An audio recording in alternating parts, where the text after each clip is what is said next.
Welcome, ladies and gentlemen, to another episode of Whatcha Gonna Queue. As always, I am your host, Jim Rohner, and joining me is... Alex Rabinowitz. Yes, and for those of you who are new to the show, welcome.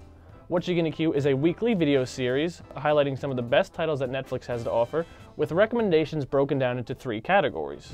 New to Netflix, where we recommend a new release most worth checking out right away.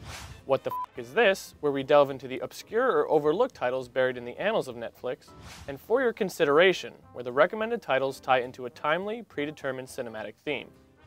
And, of course, it is still November, which means we are still running a new contest in which you can win, what was it again? A free Netflix subscription. That's right, for 6 months. We'll have more information about how you can win at the end of the show. But first, let's get into our historical show, and by historical I mean that Alex is recommending a new release for a second week in a row. So Alex, are you ready to make history? Ready. Make it away.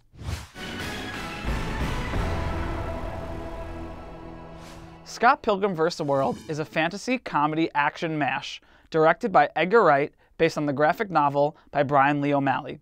It stars Michael Cera, Mary Elizabeth Winstead, Kieran Culkin, and Jason Schwartzman.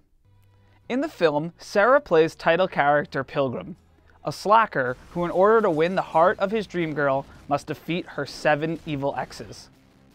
Edgar Wright is such an original, inventive filmmaker, and he's made some great comedy action movies in the past. He made Hot Fuzz, Shaun of the Dead, and a TV show called Spaced that are all very original and different, and he does it again here with Scott Pilgrim.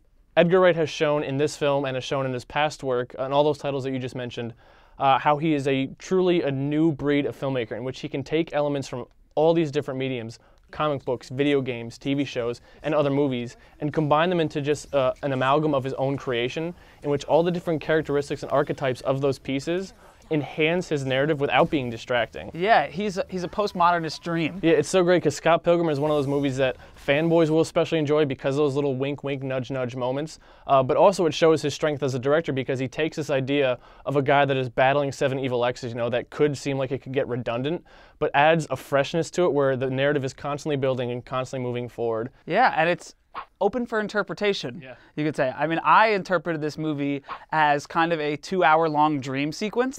The whole movie can be seen as a metaphor for an unfolding relationship. And Scott Pilgrim's insecurities about his current girlfriend's exes manifests in video game style bosses that he has to defeat. And it's like, he's like Mario and she's Princess Peach, Princess Peach, and he has to defeat Bowser to get to her. And I think we'd be remiss if we didn't mention the editing of this film, which is just so fast-paced and so kinetic and so hilarious. And I don't know if the Academy at the end of the year is going to make fools of themselves like they always do, but this one I think should absolutely be recognized. Yeah, I completely agree, but more on award-winning editing later. Ah, foreshadowing. Well, just like for a second week in a row, you have done a new release. For a second week in a row, I'm going to move from lighthearted affair to completely soul-crushing, depressing affair in What the Bleep Is This? My pick for Section 2 is Ace in the Hole, directed by Billy Wilder. Ace in the Hole follows Chuck Tatum, played by Kirk Douglas, who is a washed-up big-city journalist piddling around in a low-grade newspaper in Albuquerque, New Mexico. When he stumbles upon a story about a miner trapped in a cave, he exploits the situation in an attempt to re-jumpstart his career, only to see it quickly escalate out of control into a gigantic media circus. Billy Wilder is truly one of my favorite filmmakers of all time because he, better than most people working, was able to use his craft and the medium of film as a social commentary tool. Yeah, and he found great success with a lot of big movies. Yeah, oh, absolutely. He had won 3 Oscars, he had been nominated for 10 more, and his films had reached great financial and critical success.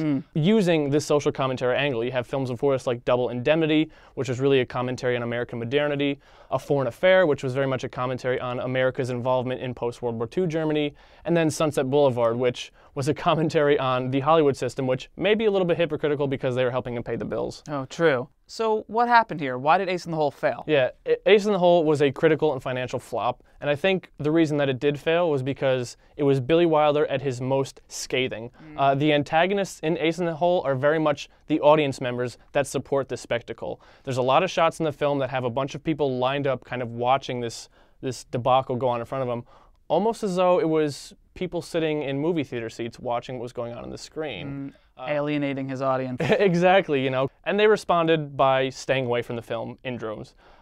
They tried to re-release Ace in the Hole later on under a different title, The Big Carnival. Try and guess if that worked out. I'm guessing it didn't. It did not. It would be a little bit like renaming me Derek Jeter and expecting my sex life to improve. Just wouldn't.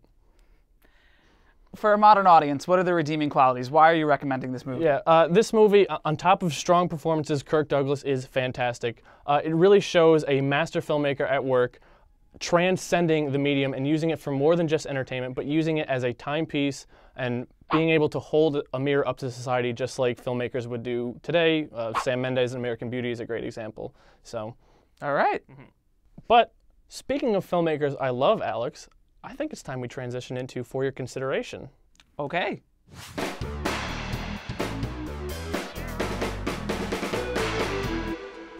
So whether you already regret knowing me as well as you do, or have yet to transgress to that point, in the interest of full disclosure, I feel I must admit that I am a huge fanboy of the man that I truly believe will go down as the greatest filmmaker in American history, Martin Scorsese.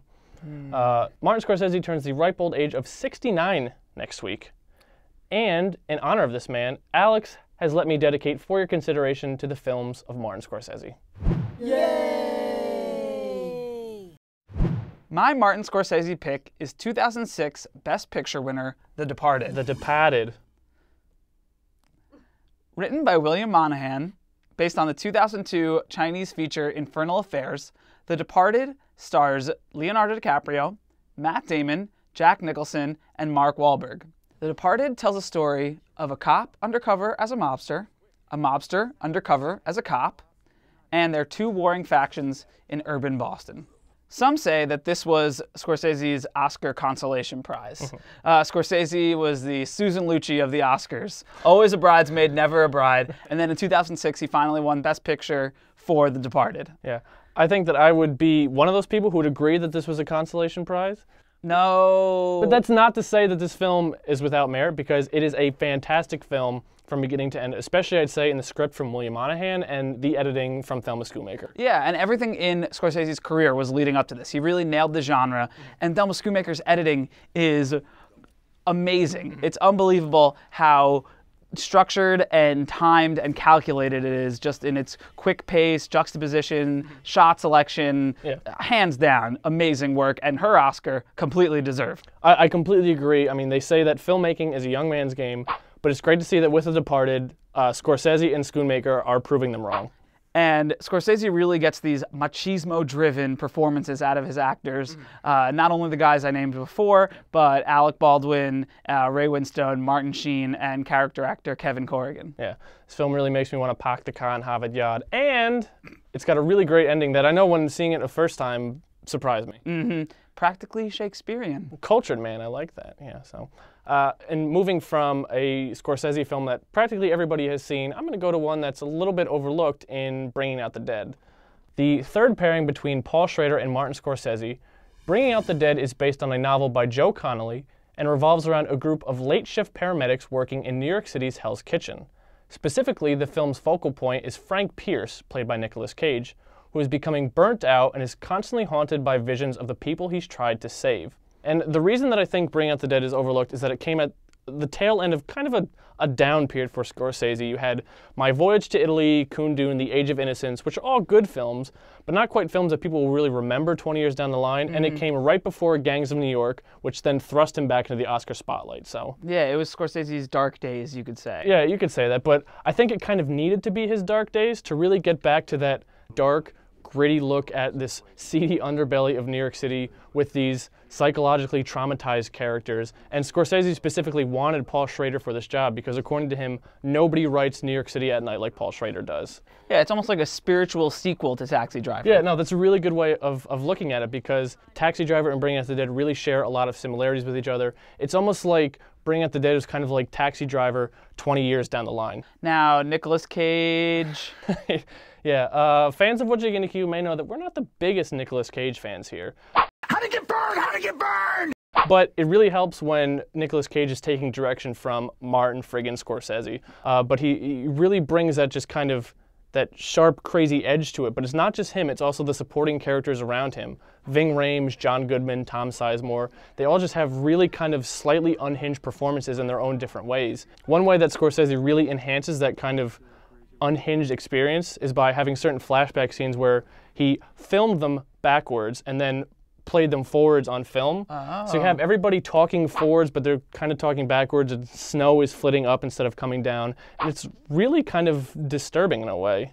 Wow, Bob, wow. And I think on that note, it's about time we wrap it up here at Whatcha Gonna Queue. Thanks again for watching, guys. You can always reach us by email, Twitter, Facebook, or the interwebs. And this week we have special guests who are going to inform you of our contest. So Jim and Alex, take it away. All you have to do is go to our website, whatchagonnaqueue.com, click on any of the banners for Netflix, sign up for a 1-month free trial. Then after that, send us your confirmation receipt, screenshot of anything to just show that you have actually done this. We will pick one of those lucky people who has signed up, and we will reward them with a free 6-month trial of Netflix. Thanks a lot for that, guys. It was very informative. Handsome gentleman. Yeah, very handsome and very charming. So, well, until next time, guys, remember, ABC, A always B, B, C closing. Always be closing.